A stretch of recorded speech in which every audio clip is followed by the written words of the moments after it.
Good morning children. आज हम लोग हिंदी 1 में अपठित गद्यांश पढ़ेंगे। आइए पहले जानते हैं अपठित गद्यांश किसे कहते हैं। अपठित मतलब जो पढ़ा हुआ नहीं हो। गद्यांश का अर्थ क्या होता है बच्चों? गद्य का अंश, मतलब जो पढ़ा हुआ गद्य का अंश नहीं हो। इसे हम लोग इंग्लिश में क्या बोलते हैं? अनसीन पैसेज, मतलब जो पैसेज हम लोग पहले पढ़े नहीं है वो क्या हो गया? अपठित गद्यांश। अपठित गद्यांश करने से पहले में जो प्रश्न रहते हैं उसे हल करने से पहले हमें क्या करना चाहिए बच्चों? कुछ बातों का ध्यान रखना चाहिए। सबसे पहले उस गद्यांश को हमें, उस पैसेज को हमें क्या करना चाहिए बच्चों? 2-3 बार पढ़ना चाहिए। पढ़ के उसे क्या करना चाहिए? उसके अर्थ को समझना चाहिए। फिर जो प्रश्न दिया हुआ है, जो क्वेश्चन सवाल दिया हुआ है उसे हमें समझना चाहिए। उसके बाद उस गद्य से, उस पैसेज से हमें उन प्रश्नों का उत्तर ढूंढना चाहिए। उत्तर लिखते समय हमें भाषा का ध्यान रखना चाहिए और उत्तर हमें संक्षिप्त मतलब छोटे में लिखना चाहिए और सही सही मात्रा का हमें खास ध्यान देना चाहिए। और अगर प्रश्न में शीर्षक पूछा जाए, शीर्षक मतलब हेडिंग, शीर्षक पूछा जाए तो हमें शीर्षक छोटा सा और आकर्षक, मतलब जो पैसेज से संबंधित हो उसे क्या करना चाहिए? लिखना चाहिए। तो जब भी अपठित गद्यांश बच्चों करोगे तो इन बातों का ध्यान रखोगे कि गद्यांश को पहले, उस पैसेज को पहले 2-3 बार पढ़ोगे, उसके बाद सवाल को पढ़ोगे, उसके बाद उस गद्यांश से ही उन सवालों का उत्तर ढूंढकर लिखोगे। आइए इसे कुछ उदाहरण द्वारा हम लोग समझते हैं। यहाँ पर एक गद्यांश दिया हुआ है। आइए पहले हम लोग उसको बच्चों पढ़ते हैं और फिर उसके प्रश्नों को करते हैं। एक गांव में एक आदमी रहता था। उसके यहाँ एक दिन एक साधु आया। उस आदमी ने साधु की बहुत सेवा की। साधु ने उस आदमी को एक मुर्गी दी। साधु ने कहा, यह मुर्गी रोज सोने का एक अंडा दिया करेगी, इसे ध्यान से पालना।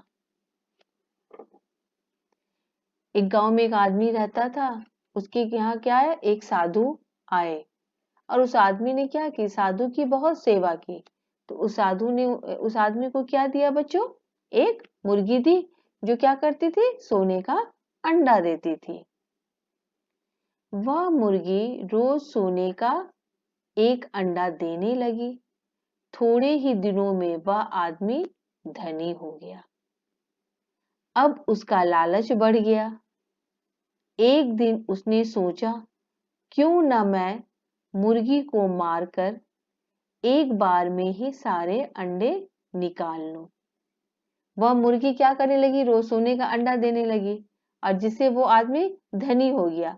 लेकिन धनी होते ही क्या हुआ? उसके मन में लालच आ गया और वो क्या सोचने लगा कि मुर्गी तो डेली एक एक अंडा देती, क्यों न मैं इसे मार दूं और एक ही साथ क्या करूं? इसके सारे अंडे को निकाल लूं। इतना सोचकर उसने मुर्गी की गर्दन मरोड़ दी। मुर्गी की गर्दन मरोड़ दी मतलब मुर्गी को मार दिया। फिर उसने मुर्गी का पेट चीर डाला, पर उसने देखा कि वहां एक भी अंडा न था। मुर्गी मारने के बाद उसने क्या देखा कि उसके पेट में एक भी अंडा नहीं था। वह माथा पीटकर रह गया। बच्चों, ये तो था गद्यांश मतलब पैसेज। अब आइए इसके प्रश्न को हम लोग पढ़ते हैं और उसका हल ढूंढते हैं। गद्यांश पढ़कर प्रश्नों के उत्तर लिखिए। आदमी कहाँ रहता था? क्या सवाल है? आदमी कहाँ रहता था? पैसेज में देखो क्या लिखा हुआ है, एक गांव में एक आदमी रहता था। तो अब हम लोग इसका उत्तर क्या लिखेंगे? आदमी गांव में रहता था। ठीक है बच्चों। फिर देखो दूसरा प्रश्न क्या है, साधु ने आदमी को क्या दिया? यहाँ पर एकदम लिखा हुआ, उसकी यहाँ एक दिन एक साधु आया, उस आदमी ने साधु की बहुत सेवा की, साधु ने उस आदमी को एक मुर्गी दी। तो हम लोग अब इस प्रश्न का उत्तर क्या लिखेंगे? साधु ने आदमी को एक मुर्गी दी। उसी तरह फिर देखो तीसरा प्रश्न क्या है, मुर्गी रोज क्या देती थी? मुर्गी रोज सोने का अंडा देती थी। उसके बाद क्या सवाल है, एक दिन आदमी ने क्या सोचा? पैसेज में देखो यहाँ पर है ना, एक दिन उसने सोचा क्यों ना मैं मुर्गी को मारकर एक ही बार में उसके सारे अंडे निकाल दूं। तब हम लोग इसका आंसर कैसे लिखेंगे?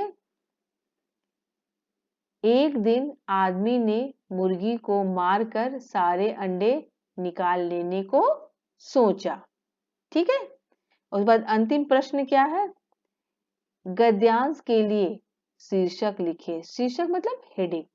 तो इस गद्यांश का क्या शीर्षक है? सुनहरी मुर्गी। सुनहरी मतलब सोने के रंग की या गोल्डन, सुनहरी मुर्गी। तो इस तरह गद्यांश पढ़कर हमें क्या करना है बच्चों? प्रश्नों के उत्तर देना है। आइए एक और अभ्यास करते हैं। एक बार हवा को अपनी ताकत पर घमंड हो गया। उसने सूरज को अपने साथ ताकत आजमाने की चुनौती दी। इस बीच एक यात्री कोट पहने हुए वहां से गुजरा। दोनों ने फैसला किया कि जो इसका कोट उतरवा देगा वही ताकतवर समझा जाएगा। एक बार क्या होता है बच्चों, हवा को अपनी ताकत पर बहुत घमंड हो जाता है, तो वो सूरज के पास जाती है और क्या अपनी ताकत के बारे में बोलती है। तो इस बीच में दोनों में क्या होता है, बातचीत होता है और यह फैसला होता है कि जो एक आदमी जा रहा था कोट पहने हुए, जो उसकी कोट उतरवा देगा वही क्या समझा जाएगा? ताकतवर। अब देखो क्या होता है, पहले हवा की बारी आई, वह तेज गति से बहने लगी। यात्री को सर्दी लगने लगी, उसने अपना कोट कसकर बंद कर लिया।